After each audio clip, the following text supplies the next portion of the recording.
Hello दोस्तों, स्वागत है आपका फिर से अपने YouTube चैनल में, जहां आप पाते हो मेडिसिन और दवाइयों की संपूर्ण जानकारी। दोस्तों, हमें बुखार क्यों आता है, इसका इम्यूनिटी से क्या संबंध है, बुखार कितनी तरह का होता है, इसका इलाज कैसे करना चाहिए, तो चलिए आज हम इसी विषय में बताएंगे। तो वीडियो पे बनी रहिए, वीडियो को अंत तक ज़रूर देखिए, तभी आप इस वीडियो की सारी इन्फॉर्मेशन देख पाएंगे। बुखार अपने आप कोई बीमारी नहीं, लेकिन यह किसी भी बीमारी का लक्षण जरूर हो सकता है। ऐसे में बड़ा सवाल यह है कि बुखार आता ही क्यों है। सामान्य भाषा में समझे तो किसी वायरस के बैक्टीरिया की बॉडी में प्रवेश करने पर बॉडी रिएक्ट करती है। उस रिएक्ट के प्रोसेस की वजह से बॉडी में गर्मी पैदा होती है और शरीर गर्म हो जाता है, जिसे हम बुखार कहते हैं। बुखार से डरने की ज़रूरत नहीं है, क्योंकि यह बस इतना बताता है कि आपकी इम्यूनिटी काम कर रही है और एक्टिव है। लेकिन यह जानना जरूरी है कि बुखार क्यों आता है। दिल्ली मेडिकल काउंसिल के प्रेसिडेंट और medical expert doctor Arun Kumar Gupta इसे आसान भाषा में समझाते हैं। जब किसी व्यक्ति को फुंसी होती है तो उसके आसपास लालीपन आ जाती है, सूजन हो जाती है। दरअसल उस जगह का सेल अटैक करता है और उस प्रोसेस से ही हीट पैदा होती है। इसलिए जहाँ पर फुंसी होती है उसके आसपास भी गर्म हो जाता है। यही चीज़ बुखार में भी होता है। जब हमारे बॉडी के पार्ट्स अंदर से कुछ प्रॉब्लम करते हैं तो हमारा शरीर हीट हो जाता है और हमें बुखार सा महसूस होने लगता है। तो चलिए हम बताते हैं बुखार कितने प्रकार के होते हैं।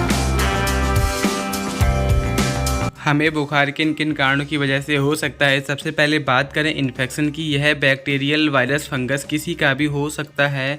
इसमें डेंगू, मलेरिया, कालजार, swine flu, corona, influenza, TB और अन्य किसी वजह से हो सकता है। अलग अलग देशों में बुखार अलग अलग हैं। कई देशों में डेंगू नहीं है, पर कई देशों में मलेरिया नहीं है, लेकिन अभी कोरोना पूरी दुनिया में है। बुखार आने की दूसरी वजह इन्फ्लामेटरी। इसके बिना संक्रमण या बिना किसी एक्सपोजर के बुखार आ जाता है। जब शरीर की कोशिकाएं अपने शरीर के खिलाफ काम करने लगती हैं तो बुखार आ जाता है। इसे ऑटो इम्यून कहते हैं। कई बार अलग ज़रूरत से ज़्यादा दौड़ लगाने, चोट लगने पर, फिजियोलॉजिकल बदलाव होने पर भी बुखार आ जाता है। बुखार आने की तीसरी वजह है न्यूप्लास्टिक। ब्लड कैंसर, लिम्फोमा की शुरुआती स्टेज की पहचान बुखार है, लेकिन सॉलिड ट्यूमर जैसे ब्रेस्ट, लंग, थ्रोट कैंसर आदि में शुरू में बुखार नहीं आता। इसमें कीमोथेरेपी के दौरान बुखार आता है।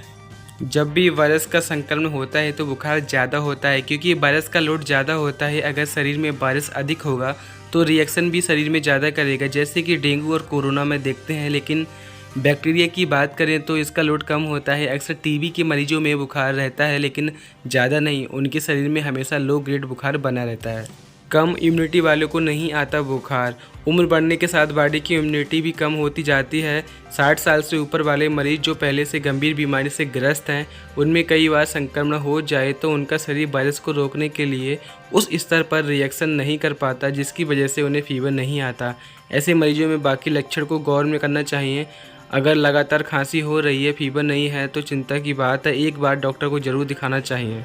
मुख्य रूप से देखा जाए तो डेंगू, मलेरिया और टाइफाइड 3 प्रकार का बुखार होता है, लेकिन पिछले 3 वर्षों से कोविड भी शामिल है, यानी अभी 4 प्रकार के बुखार हो चुके हैं। स्वाइन फ्लू का बुखार एक वायरस इन्फेक्शन है, बिल्कुल कोविड की तरह ही है। दिल्ली में साल 2009 में यह पहली बार महामारी के रूप में फैला था और उसके बाद यह वायरस बना हुआ है। कभी ज़्यादा एक्टिव होता है तो कभी कम।